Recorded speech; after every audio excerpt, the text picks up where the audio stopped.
Hi everybody, I'm Dr. Joe Dispenza. Now, your brain is organized to reflect everything you know in your life. Your brain is a reflection of your external environment. It's an artifact of all the things you've learned and experienced to date. Feelings and emotions are the end product of past experiences.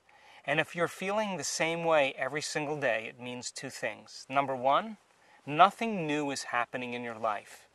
And if those emotions are driving certain thoughts, and those thoughts then are creating the same emotions, then your thinking equal to your emotional state means you're thinking in the past. And if you believe that your thoughts have something to do with your destiny, as long as you're thinking equal to your familiar emotions, you keep reaffirming the same past experiences in your life over and over again. And when you ask yourself a question like, what would it be like to be healthy? What would it be like to be wealthy? What would it be like to be free or to be in love? The moment you ask that creative question, a part of your brain called the frontal lobe turns on. That's the crowning achievement of the human being.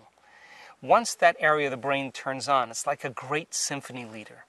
It looks out of the landscape of the entire brain, and it begins to randomly select different networks of neurons that are connected to the things you've learned in your life or the experiences you had. And it begins to seamlessly paste them together to create an ideal, a vision, or an internal representation. That is a potential experience that's awaiting you. But it's not enough to just have the mind involved. Thoughts are the language of the brain, and feelings are the language of the body. And how you think and how you feel creates a state of being. Once you can begin to emotionally embrace that future reality, before it's made manifest, when you combine that clear intention with an elevated emotion, the freedom, the joy, the inspiration, the genuine love that you feel or gratitude from that experience, the moment you do that, your body, as the unconscious mind, begins to believe it's living in that future reality in the present moment. Now you're moving into a new state of being, into a new personality. And a new personality creates a new personal reality. So why don't we live by these states on a daily basis?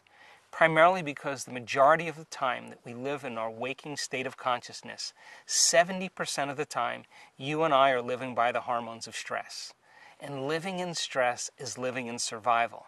And when you're living in survival, the very chemicals of survival cause you to function as materialist, defining your reality with your senses. You pay attention to objects and things and people. You begin to believe that your outer world is more real than your inner world. And the side effect of this, over time, begins to cause us to feel separate from possibility. Why? Because when you're threatened by some predator or some danger in your life, it's not a time to go in. It's not a time to trust the unknown. It's not a time to open your heart and feel love. It's not a time to communicate. It's not a time to create. It's not a time to learn. It's a time to survive. So then, in order for us to create then, we have to lay down the very thing we used our whole life to get what we want for something greater to occur. And we'll teach you then how to go inward. We'll teach you how to create changes in your brain waves, to create more coherence in your heart, more coherence in your brain. We'll teach you then to understand what meditation is and to demystify it so you can begin to practice specific meditations and to see the effects in your life. Whether you want to change your health, whether you want to create a new job or a new opportunity, whether you want to heal from some past experiences that keep traumatizing you over and over again. And most importantly, we want you to understand when you're in the creative state and when you're not. And if you were to take a little time every day and apply some of the principles not only taught in the online course, but also the application, the meditations, in changing beliefs and perceptions about yourself and your life. What is a belief other than a thought you keep thinking over and over again? And all beliefs are based on past experiences. And in order for you to change a belief or perception about yourself and your life, you have to make a decision with such firm intention that the amplitude of that decision carries a level of energy that's greater than the hardwired programs in your brain and the emotional conditioning in your body. And your body literally has to respond to a new mind. And when the choice becomes an experience that you never forget, that's the moment the past biologically no longer exists in you. And people around the world are changing beliefs and perceptions that are based on past experiences from 30 and 40 and 50 years ago. And the side effect is that they're creating new lives. Most people wake up in the morning, and the first thing they do is they get in touch with the feeling that defines them. The moment they get in touch with that feeling, whether it's suffering or guilt or shame or judgment or unworthiness, they begin to start their day from that emotional state. In other words, they're already living in the past. And once they turn on the certain chemicals that drive certain brain circuits, they expect their life to change. But they're thinking the same thoughts, performing the same actions, and living by the same emotions, but secretly expecting their life to change. What if, then, in a small example, you became conscious of those emotions that keep you anchored to the past, and you begin to change your emotional state, means you would begin to change your energy. Now, from a quantum perspective, the thoughts that you think are like the electrical charge in the quantum field. The feelings that you emote are like the magnetic charge in the quantum field. And how you think and how you feel broadcasts an electromagnetic signature that influences every single atom in your life. The thought sends the signal out, and the feeling draws the event back. So you are broadcasting information on a daily basis into the field. We want to show you that when you change your energy, you literally change your life.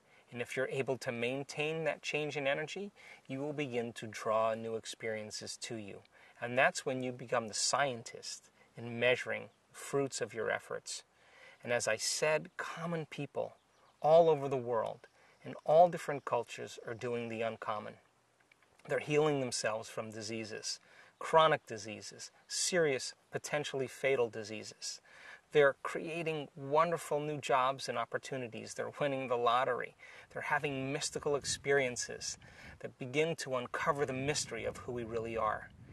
And I think that the biggest lie that we've ever been told is that we're linear beings living a linear life. But in fact, we are dimensional beings living a dimensional life.